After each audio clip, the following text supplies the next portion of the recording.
तो इस बीच एक बड़ी खबर आपको बता देते हैं कि गैंगस्टर का कैसे गेम ओवर हुआ है। सुबह 9 बजे मुख्तार के शव का पोस्टमार्टम किया जाएगा, क्योंकि बीती रात यह खबर मिली थी कि मुख्तार अंसारी का निधन हो गया और कार्डियक अरेस्ट इसके पीछे वजह बताई गई, जिस वजह से मुख्तार अंसारी का निधन हुआ है। परिवार को मुख्तार का शव नहीं सौंपा जाएगा। ये बड़ी खबर इस वक्त आपको बता रहे। मुख्तार अंसारी की कल हार्ट अटैक की वजह से मौत की जानकारी सामने आई थी। दुर्गावती मेडिकल कॉलेज की तरफ से एक मेडिकल बुलेटिन जारी किया गया था। उस मेडिकल बुलेटिन में इस बात का जिक्र किया गया था कि कार्डियक अरेस्ट हुआ था। हालांकि जिस वक्त अस्पताल लाया गया था मुख्तार अंसारी को, उस वक्त ये बताया जा रहा था कि पहले से तबीयत जेल में ही बिगड़ गई थी, उल्टी की थी, उसके बाद से बेहोशी की हालत में देखा गया, जिसके बाद तुरंत अस्पताल बांदा के लेकर के जाया गया था और वहां से रेफर किया गया था दुर्गावती मेडिकल कॉलेज। जिसके बाद यहां पर जिस वक्त डॉक्टर्स की टीम ने निगरानी बनाई हुई थी, इलाज चल रहा था, लेकिन कुछ देर के बाद से जानकारी सामने आती है कि मुख्तार अंसारी का निधन हो गया है और वो भी वजह रही हार्ट अटैक। और इसी से जुड़ी एक रिपोर्ट आपको दिखा देते हैं।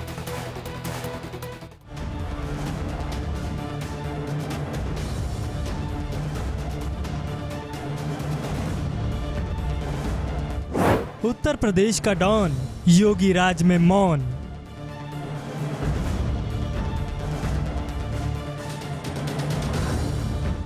माफिया पर नकेल, डॉन का खत्म खेल। बिल्कुल करेंगे और जो कार्रवाई करनी है सब कोर्ट के माध्यम से और न्याय के रास्ते से आगे बढ़ेंगे। माफिया थर-थर, गैंगस्टर का गेम ओवर।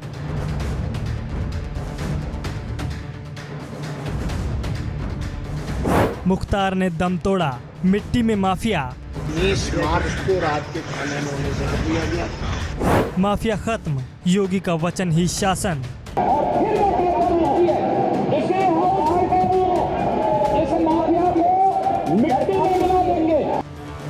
जिसके नाम से पूरे उत्तर प्रदेश का पुलिस प्रशासन कांपता था, आज उसके शरीर में कोई कंपन नहीं है। जो दंगे के दौरान खुली जीप में सवार होकर कानून व्यवस्था को अपने जूते की नोक पर रखता था, आज उसकी सांसें उखड़ चुकी हैं। जो जेल में बैठकर यूपी में सबसे बड़ा गिरोह चलाता था, आज उसी जेल में उसकी धड़कनें रुक गई हैं। सही समझा आपने, यूपी का सबसे बड़ा डॉन और पूर्वांचल का गैंगस्टर मुख्तार अंसारी अब नहीं रहा। तो मेरा मानना है कि ये बाबा भोलानाथ का आशीर्वाद है कि आज उनके दरबार से ये न्याय सुनने को मिला है। और कहीं ना कहीं ये देखें हम लोग, तो ये रमजान के पावन महीने में ये न्याय अल्लाह का भी हम मैं मान सकता हूँ कि उनका ये न्याय है कि ऐसे अपराधी का आज अंत हुआ है इस पृथ्वी से। बांदा जेल में बंद माफिया और पूर्व विधायक मुख्तार अंसारी की दिल का दौरा पड़ने से मौत हो गई। गुरुवार रात 8:25 पर मुख्तार अंसारी को बेहोशी की हालत में हॉस्पिटल लाया गया था। 9 डॉक्टरों की टीम ने इलाज शुरू किया, लेकिन अब तक मुख्तार की सांसें शरीर से अलग हो चुकी थीं। विधायक मुख्तार अंसारी का जो इंतकाल हुआ है, हम सब परिवार का जो उनका दुख है, उनके साथ खड़े हुए हैं। और एक बहुत बड़ी चिंता का विषय आज जो उभर कर आ रहा है कि उत्तर प्रदेश में चाहे अभिरक्षाओं में हत्या का दौर हो या जेलों में हत्याओं का दौर हो, उसका सिलसिला रुकने का नाम नहीं ले रहा है। अफजाल अंसारी साहब को मुख्तार अंसारी ने बताया था कि उनकी किसी भी वक्त हत्या हो सकती है। जब उनको सेहत स्वास्थ्य का मदद मिल सकती थी, तो पूर्व विधायक मुख्तार अंसारी को वो मदद क्यों नहीं मिली? राजनीति से लेकर पुलिस प्रशासन तक मुख्तार अंसारी की जबरदस्त पकड़ थी। करीब 35 साल तक यूपी में मुख्तार का दबदबा कायम रहा। मुख्तार ने 1996 में बीएसपी के टिकट पर पहली बार चुनाव लड़ा और जीता। इसके बाद 2002, 2007, 2012, 2017 में मऊ से विधानसभा चुनाव जीता। यानी मुख्तार 5 बार यूपी में विधायक रहे। 2010 में बीएसपी ने मुख्तार को पार्टी से निकाल दिया। बीएसपी से निकाले जाने के बाद मुख्तार ने कौमी एकता दल के नाम से पार्टी बनाई। 2017 में मुख्तार ने कौमी एकता दल का बीएसपी में विलय कर दिया। वाराणसी से 2 बार लोकसभा चुनाव लड़ा, लेकिन दोनों बार हार गए। इस वक्त मैं मौजूद हूँ मुख्तार अंसारी के पैतृक आवास से चंद कुछ दूरी पर, जहां कालीबाग कब्रिस्तान है। आपको बता दें कि मुख्तार अंसारी के पूर्वज, उनके माता और पिता को इसी कब्रिस्तान में दफन किया गया है। आपको साथ ये भी बता दें कि मुख्तार अंसारी का जनाजा जब यहाँ पर आएगा तो उनको भी इसी कब्रिस्तान में दफन किया जाएगा, जिसे कालीबाग कब्रिस्तान के नाम से जाना जाता है। मुख्तार अंसारी पर 61 मुकदमे दर्ज थे। इनमें हत्या के 8 केस तो जेल में रहने के दौरान दर्ज हुए। वहीं मुख्तार की मौत को लेकर सियासी घमासान भी तेज है। पप्पू यादव ने पोस्ट किया कि पूर्व विधायक मुख्तार अंसारी जी की संस्थानिक हत्या कानून, संविधान, नैसर्गिक न्याय को दफन कर देने जैसी है। AIMIM चीफ असदुद्दीन ओवैसी भी मुख्तार की पैरोकारी पर खुलकर सामने आए। ओवैसी ने पोस्ट किया कि गाजीपुर आवाम ने अपने चहीते बेटे और भाई को खो दिया। मुख्तार साहब ने प्रशासन पर गंभीर आरोप लगाया था कि उन्हें जहर दिया गया था। बावजूद इसके सरकार ने उनके इलाज पर तवज्जो नहीं दिया।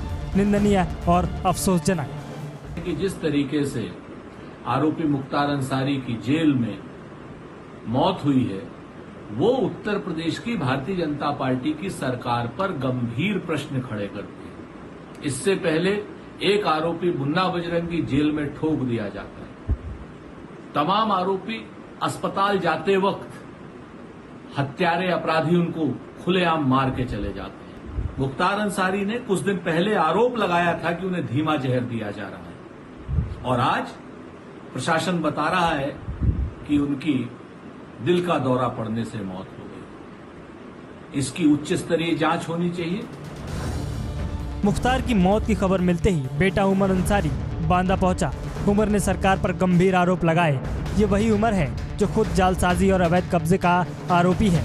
ये वही उमर है जो कार्रवाई के डर से कई समय फरार चल रहा था। आरोप लगाने वाला मैं कौन होता हूँ? जिनको जहर दिया गया उन्होंने आरोप लगाया।